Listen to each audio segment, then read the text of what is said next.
Bismillahirrahmanirrahim. Assalamualaikum warahmatullahi wabarakatuh. Alhamdulillahirabbil alamin wa bihi nasta'in ala umuri dunya waddin.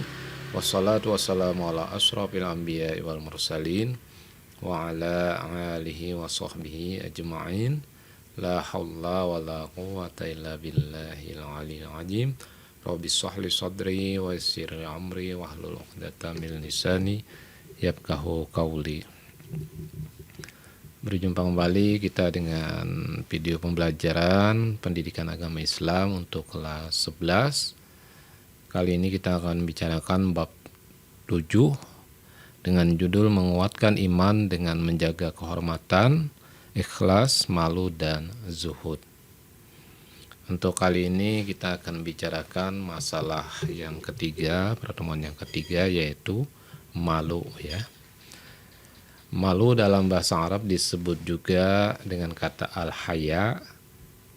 Malu disebutkan oleh Nabi SAW sebagai cabang dari iman karena dengan sifat malu seseorang dapat tergerak melakukan kebaikan dan menghindari keburukan. Jadi yang namanya malu ini atau al-haya itu termasuk adalah cabang iman. Dan malu itu membawa pengaruh yang positif karena akan membuat orang itu mau untuk melakukan kebaikan dan menghindari akan keburukan. Sifat malu akan selalu menghantarkan seseorang pada kebaikan. Jadi yang namanya malu itu akan membawa selalu ke arah kebaikan karena orang akan melaksanakan perbuatan baik karena dia malu dan dia tidak mau mengerjakan perbuatan yang dilarang oleh Allah Subhanahu wa taala. Jika ada seorang yang tidak berani melakukan kebaikan, maka sebabnya bukanlah sifat malu yang dimilikinya, tetapi itu disebabkan sifat penakut dan kelemahan yang dimiliki orang tersebut. Jadi kalau ada orang yang dengan alasan malu untuk berbuat kebaikan, itu adalah tidak tepat atau tidak benar, tapi itu bukan malu, tapi adalah sifat penakut atau kelemahan orang itu untuk tidak mau melakukan kebaikan. Demikian Imam An-Nawawi menjelaskan dalam kitabnya Syarah Sahih Muslim. Dalam hadis Nabi SAW disebutkan, An Abdullah bin Umar radhiyallahu anhuma maran Nabi sallallahu alaihi wasallam ala rajulin wa huwa yu'atibu akhahu fil haya yaqul innaka la tastahyi hatta ka'annahu yaqul qad adarra bik faqala Rasulullah sallallahu alaihi wasallam da'hu fa innal haya'a minal iman, rawahul Bukhari. Artinya dari Abdullah bin Umar, suatu saat Nabi sallallahu alaihi wasallam bertemu seorang laki-laki yang mencela saudaranya yang pemalu. Bahkan lelaki tersebut mengatakan rasa malu telah membahayakanmu. Maka Rasulullah sallallahu alaihi wasallam bersabda, berhentilah kamu mencela saudaramu karena malu adalah bagian dari iman. Hadis riwayat Al-Bukhari. Di sini disebutkan ada seorang laki-laki yang mencela saudaranya yang mempunyai sifat pemalu, dan kata lelaki tersebut malu itu telah membahayakannya. Maka Rasulullah pun mencegah lelaki itu agar jangan mencela saudaranya karena yang namanya malu itu adalah bagian daripada iman. Jadi orang yang memiliki sifat malu maka dia ada bagian daripada iman di dadanya, sehingga dia tadi terhindar untuk melakukan sesuatu yang tercela karena dia memiliki malu dan dia akan tergerak untuk melakukan kebaikan. Dalam hadis tersebut Nabi Muhammad SAW menegur seorang laki-laki yang sedang mencela sifat malu yang dimiliki saudaranya. Sifat malu dalam hadis tersebut adalah bagian dari cabang iman. Mengapa? Karena sifat malu dapat menghindarkan seseorang dari perbuatan maksiat dan hal-hal yang dilarang oleh agama. Sebagaimana yang disebutkan oleh Badruddin Abi Muhammad Mahmud bin Ahmad Al-Aini dalam kitab Umdah Al-Qari Syarah Sahih Al-Bukhari Juz 1.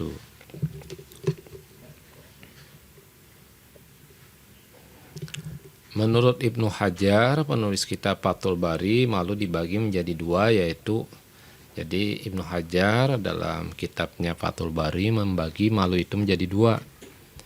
Yang pertama adalah malu naluri gharizah, yakni sifat malu yang Allah ciptakan pada diri hamba sehingga menghantarkan hamba tersebut melakukan kebaikan dan menghindari keburukan serta memotivasi untuk berbuat yang indah.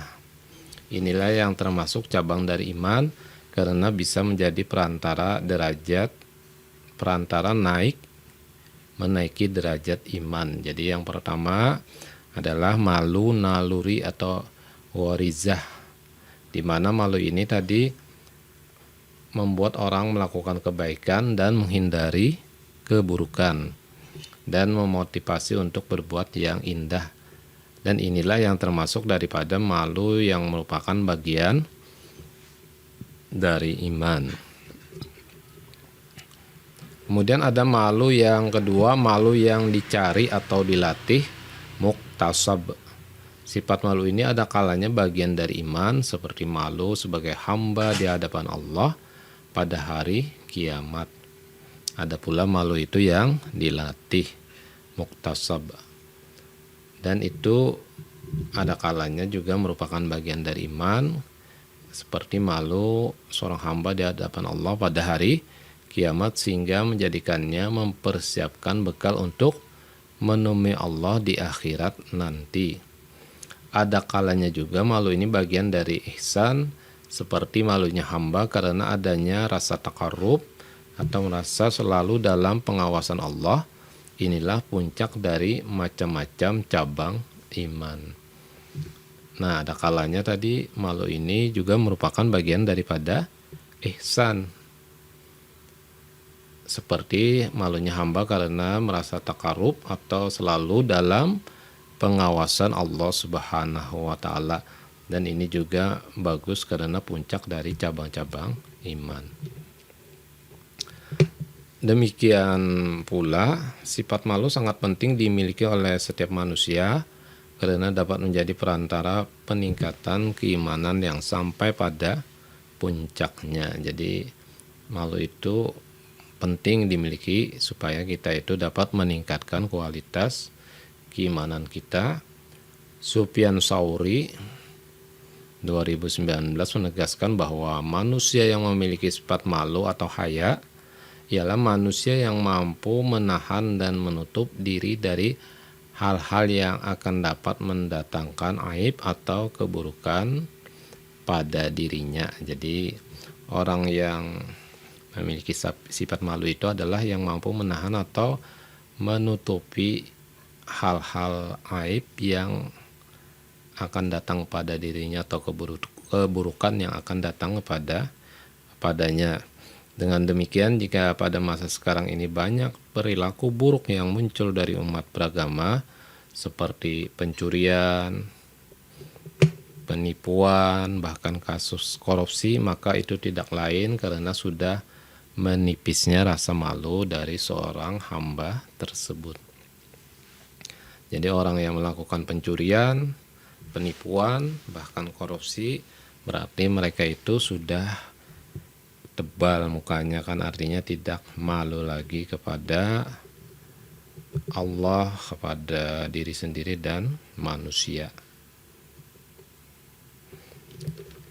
Tentang malu ini dijelaskan oleh Nabi Muhammad SAW dalam hadisnya, An Abdullah bin Mas'udin qala Rasulullah sallallahu alaihi wasallam, istahyu minallahi haqqal haya Qala qulna ya Rasulullah inna nastahi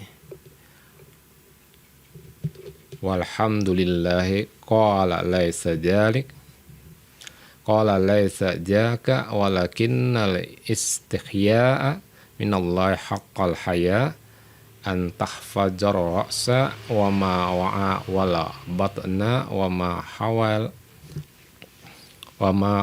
hawa wal tazkur al mauta wal bila wa man arada al akhirata taraka zinatad dunya faman fa'ala dzalika faqad istahya minallahi haqqal haya rawahu Tirmidzi.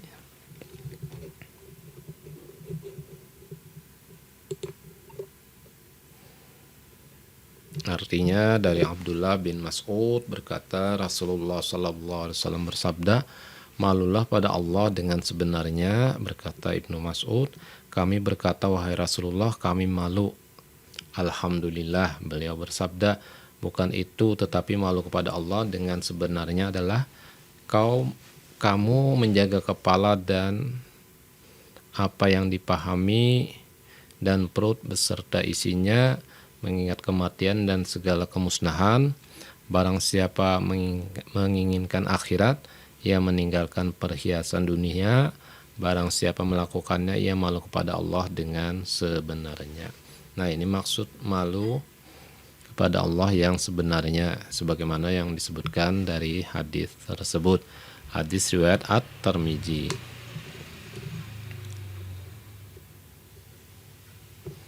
Dari hadis tersebut, Nabi Muhammad SAW memerintahkan untuk malu kepada Allah dengan sebenarnya. Maksudnya menjaga seluruh anggota badan dari perbuatan yang dilarang oleh ajaran agama Islam, kemudian mengingat kematian dan meninggalkan perhiasan dunia. Jadi ada 3 poin. Pertama, dengan malu maka kita tidak mengerjakan perbuatan yang dilarang oleh Allah Subhanahu wa taala. Kemudian senantiasa mengingat kematian, karena dengan mengingat kematian itu akan memotivasi orang untuk senantiasa beramal kebaikan dan menjauhi keburukan untuk mencari bekal untuk kehidupan akhirat dan meninggalkan perhiasan dunia.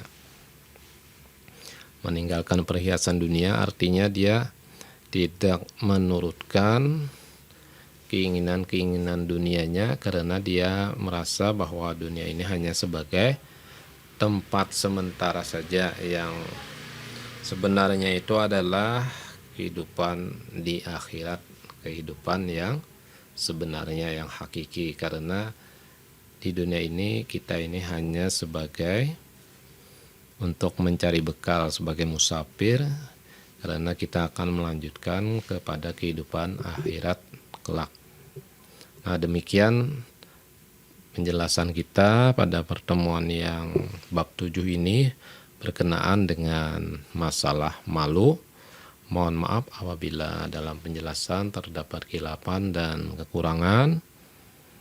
Nanti insya Allah akan kita lanjutkan dengan pembahasan zuhud.